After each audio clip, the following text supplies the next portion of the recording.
मित्रांनो, लग्नानंतर होईलच प्रेम या मालिकेच्या आजच्या भागामध्ये रम्या आता काव्याला म्हणते की बोल, काय बोलायचं होतं तुला? तेव्हा काव्य आता म्हणते की मी थेट ना मुद्द्यावरच येते, कारण आज तू जे काही केलंस म्हणजे सर्वांसमोर अगदी हिमतीने आणि न घाबरता तुझं पार्थवर असलेलं प्रेम तू कबूल केलंस आणि तुझ्या प्रेमाबद्दल सर्वांना सांगितलंस। हे सगळं आधी का नाही केलंस तू? अगं, हे सगळं आधी का नाही बोललीस तू?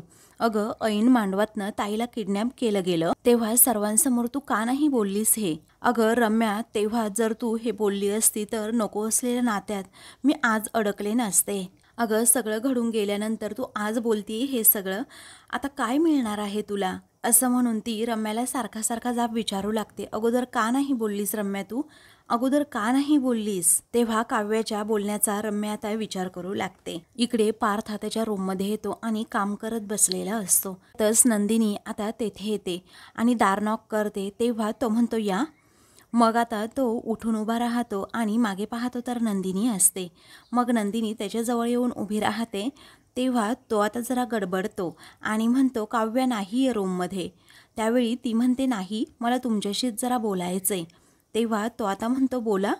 मग आता ती लगेचच म्हणू लागते आज जे काही घडलं त्याबद्दल तुम्ही काहीच बोलणार नाहीयेत का पार्थ? जे झालं ते योग्य वाटतं का तुम्हाला? त्यावेळी पार्थ म्हणतो नाही, योग्य नाही येते।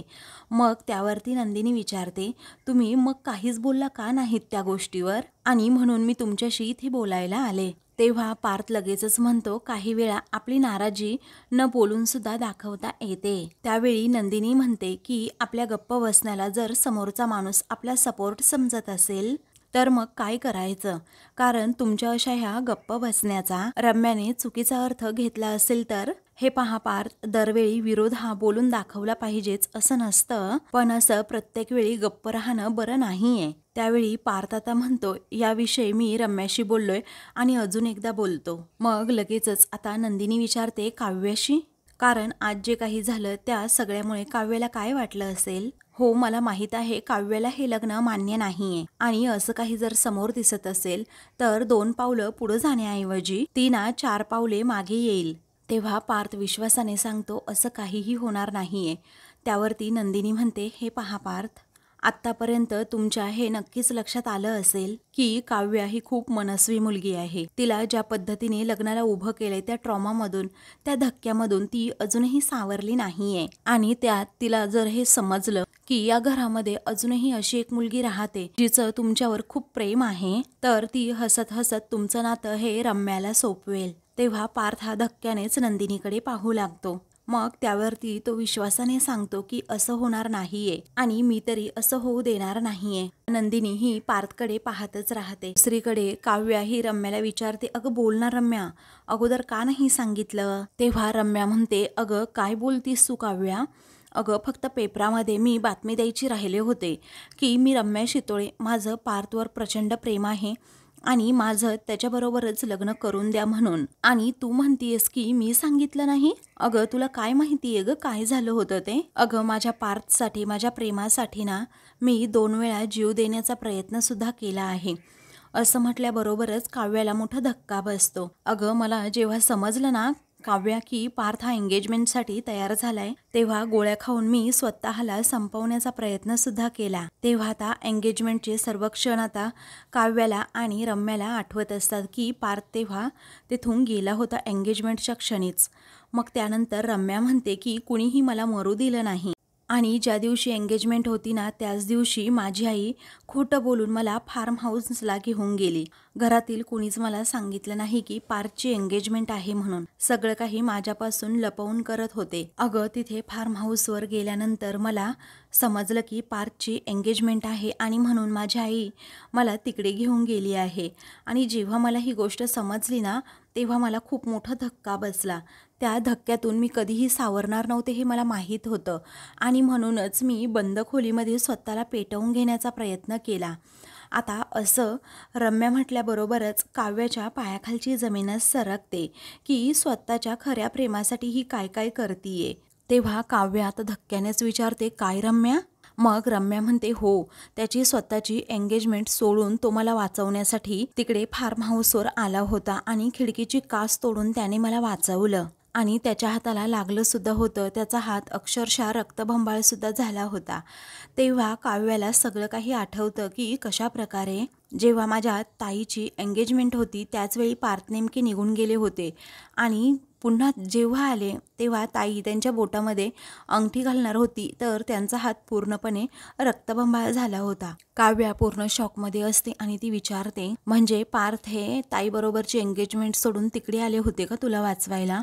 आणि विक्रम काकांनी आम्हाला सांगितलं की साईडवर जरा इमर्जन्सी आहे म्हणून. म्हणजे एक्झॅक्ट ते कारण नव्हतं, हे कारण होतं का? तेव्हा रम्या म्हणते हो, हेच कारण होतं. इकडे नंदिनी विचारते खरंच ना पार्थ? तेव्हा तो हो असं म्हणतो. मग त्यावेळी नंदिनी पुन्हा एकदा त्याला समजावते, हे पहा पार्थ, तुम्हाला जर तुमचं आणि काव्याचं लग्न वाचवायचं असेल तर मग तुम्ही असं शांत राहून चालणार नाहीये, काहीतरी पुढाकार घेतलाच पाहिजे. अहो, ही तीच रम्या आहे जी एक मंगळसूत्र घेऊन माझ्या आनंद निवासमध्ये सुद्धा आली होती. तुम्हाला आठवतंय ना सगळं काही? तेव्हा पार्थला आता त्या सगळ्या गोष्टी आठवू लागतात. तेव्हा तो म्हणतो ऑफकोर्स आठवतंय, आणि तेव्हासुद्धा मी रम्याच्या प्लॅनला अजिबातच बळी पडलो नव्हतो. प्रामाणिकपणे तुम्हाला कबुली सुद्धा दिली होती. सुद्धा अगदी माझ्यावर विश्वास ठेवून हे सर्व प्रकरण हाताळलं होतं. त्यावेळी नंदिनी काळजीनेच म्हणते, पण पार्थ, अहो ती सिच्युएशन मी ज्या पद्धतीने हँडल केली ना त्या पद्धतीने काव्य नाही करणार. ती पूर्णपणे वेगळीच रिॲक्ट झाली असती आणि आजच्या या प्रकरणामुळे सुद्धा काव्या वेगळीच रिॲक्ट होणार असं मला चांगल्या प्रकारे माहीत आहे. आणि याच गोष्टीची मला सर्वात जास्त भीती सुद्धा वाटते. आणि जो ठामपणा माझ्याशी बोलायला आलेल्या पार्थमध्ये दिसला तो रम्यासमोर मला खरंच नाही दिसला. आणि म्हणूनच मला थोडी काळजी वाटली की माझी बहीण या घरामध्ये सेफ राहील ना, असा प्रश्न ती पार्थला करते. तेव्हा पार्थ हा तिच्याकडे पाहतच राहतो. त्यावरती नंदिनी म्हणते, तुम्ही जसं मला सांभाळून घेतलं ना पार्थ, तसं काव्याला घ्याल ना सांभाळून? एका लग्नामध्ये, एका नात्यामध्ये जी सिक्युरिटी हवी असते ती काव्याला सिक्युरिटी द्याल ना? तर पार्थ एकदम शांत राहून तिचं बोलणं ऐकू लागतो. मग त्यावेळी नंदिनी म्हणते, कसं आहे ना पार्थ, ही सिच्युएशन कशी हँडल करायची, जमेल ना तुम्हाला पार्थ? तेव्हा आता लगेचच पार्थ म्हणतो, ऑफकोर्स नंदिनी, हे पहा तुम्ही म्हणालात ना ते अगदी बरोबर म्हणालात. अहो तुमच्यामध्ये आणि काव्यामध्ये फरक आहेच, त्याचबरोबर स्वभावामध्ये सुद्धा फरक आहे. त्यामुळे जसं मी तुमच्याशी वागायचो ना तसं काव्याबरोबर नाही वागणार.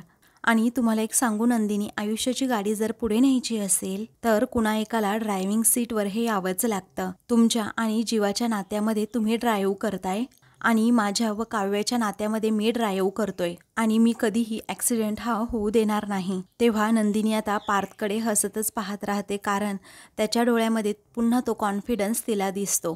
मग त्यावेळी तिला खूप बरं वाटतं की माझ्या काव्याची काळजी पार्थ घेणार आणि तिला कधीही दुखवणार नाही आणि अगदी व्यवस्थित हँडलसुद्धा करणार.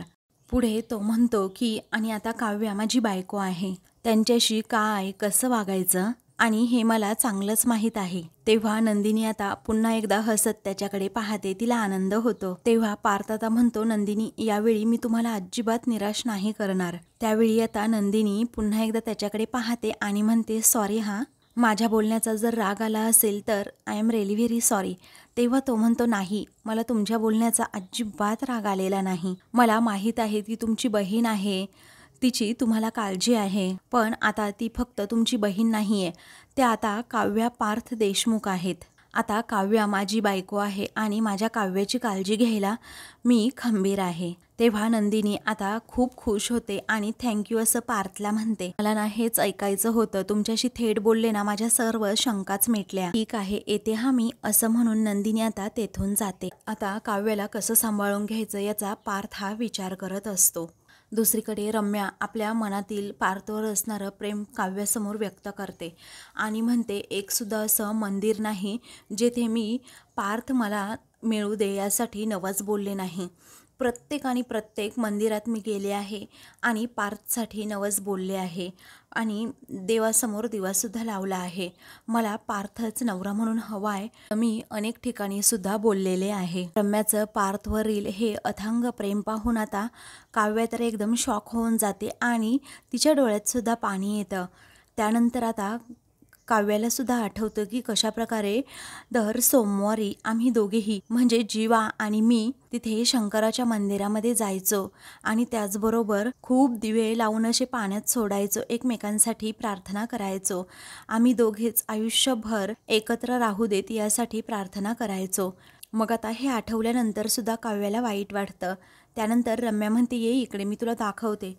असं म्हणून ती कपाट उघडते आणि पार्कचे लहानपणापासूनचे दोघांनी एकत्र घालवलेले क्षण या सगळ्या गोष्टींचे फोटो दाखवते. पुढे ती रडतच म्हणते, पाहिलं काव्या, माझ्या मनात, माझ्या कपाटात, माझ्या संपूर्ण आयुष्यात फक्त आणि फक्त पार्थच आहे. आमच्या सगळ्या या आठवणी, त्याने दिलेले गिफ्ट्स, त्याचबरोबर आमच्या दोघांचे असणारे सर्व फोटोज, प्रत्येक क्षण ना क्षण असा जपून ठेवला आहे. अगं, त्याने कामाचे पाठवलेले व्हॉइस नोटसुद्धा मी प्रेमाने पाठवलेल्यासारखं ऐकत असते. तेव्हा काव्याच्या डोळ्यात पाणी येतं आणि तिला जीवाने पाठवलेली ती व्हॉइस नोट आता आठवते आणि तेच सारखं सारखं तिला आठवत असताना त्रास होत असतो. ती बिचारी मग रडू लागते. तेव्हा रम्या आता विचारते, असं वेड्यासारखं प्रेम करताना तू पाहिलंस का गं कुणाला? तेव्हा आता काव्याला धक्काच बसतो आणि ती रम्याकडे पाहतच राहते, कारण असंच वेड्यासारखं प्रेम ती जीवावर करत असते आणि जीवा तिच्यावर. मग पुढे आता रम्या म्हणू लागते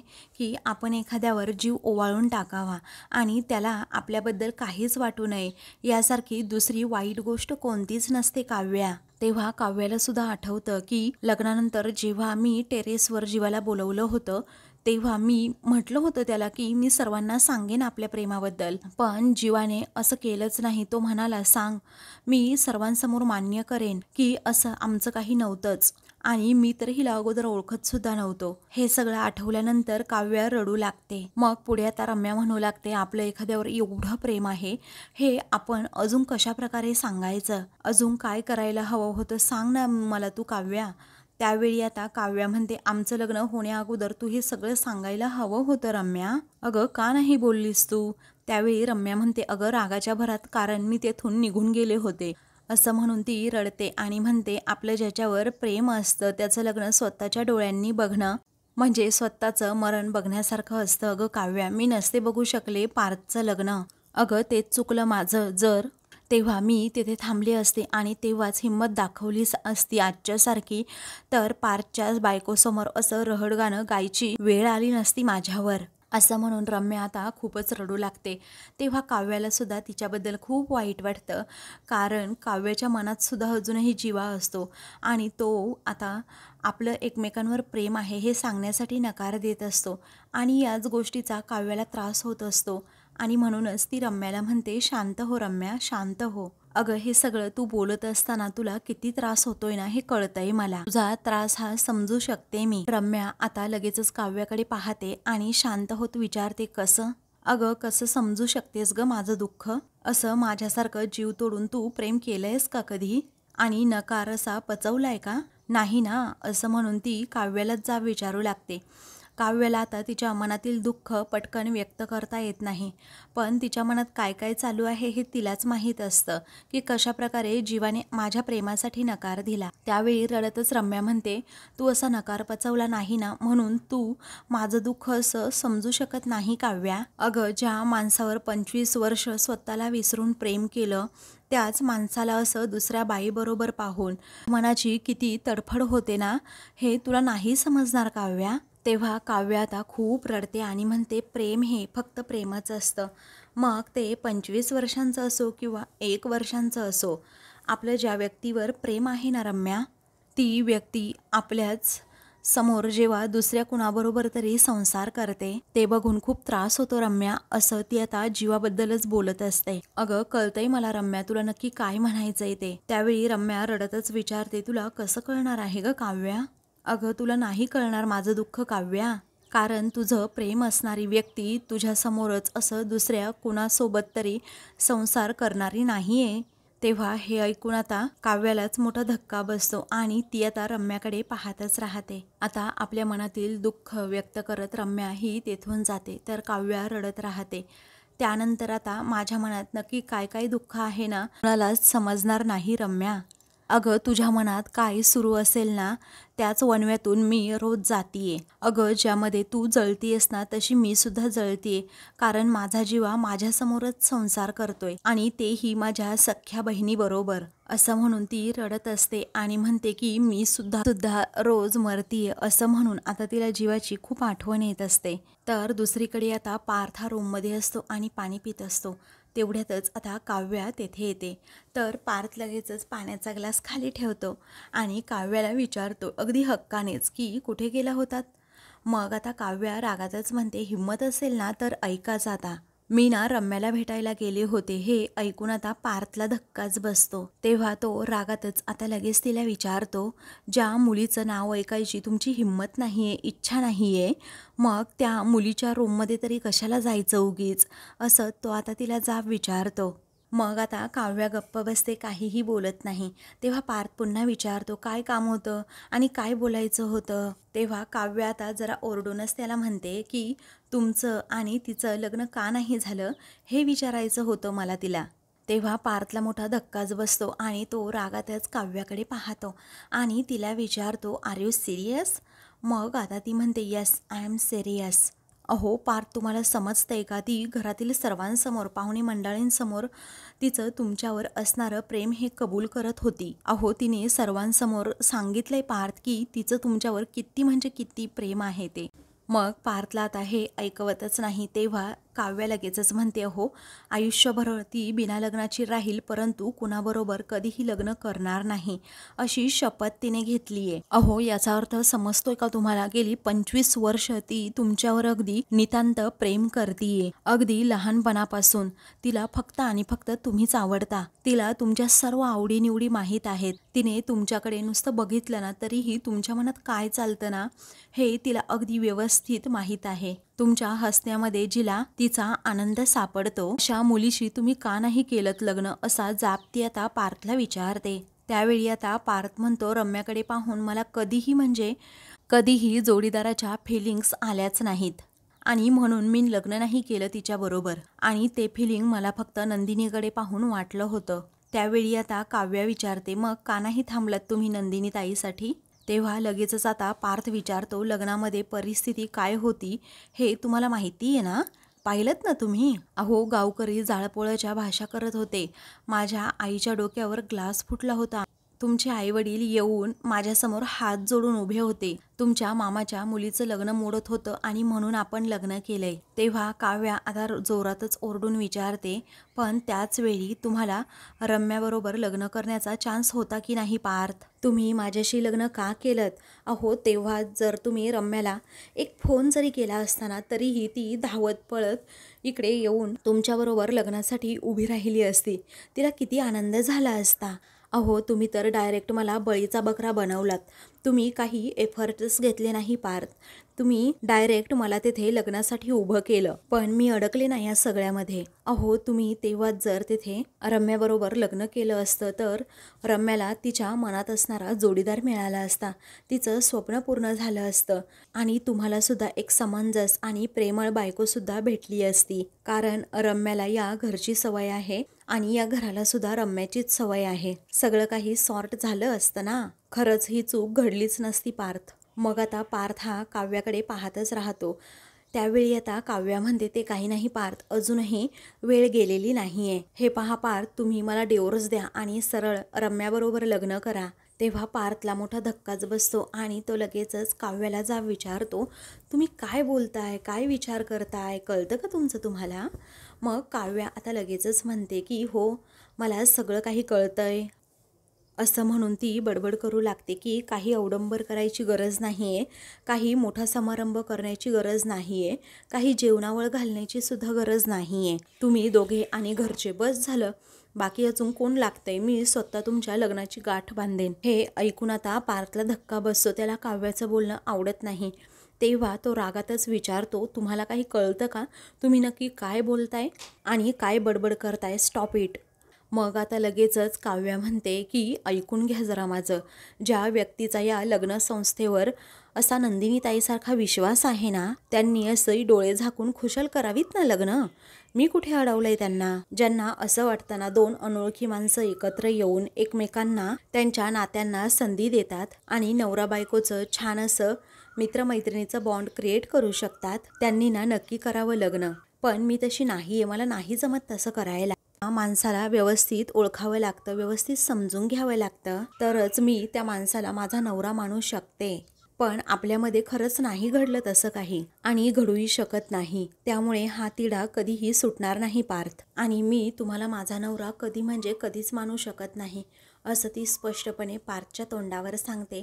तेव्हा पार्थला आता धक्काच बसतो आणि तो काव्याकडे पाहतच राहतो. तर आता मित्रांनो, पुढील भागामध्ये पार्थ काव्याला समजावू लागतो, नवरा म्हणून मी तुम्हाला मान्य नाहीये, त्याचबरोबर मित्र म्हणून मी तुम्हाला आवडत नाहीये, परंतु काळजीला कुठलीही लेवल नसते, ना नात्याचं आणि ना जेंडरचं. आता माझी एक विनंती आहे की माझी काळजी अजिबातच तुम्ही नाकारू नका.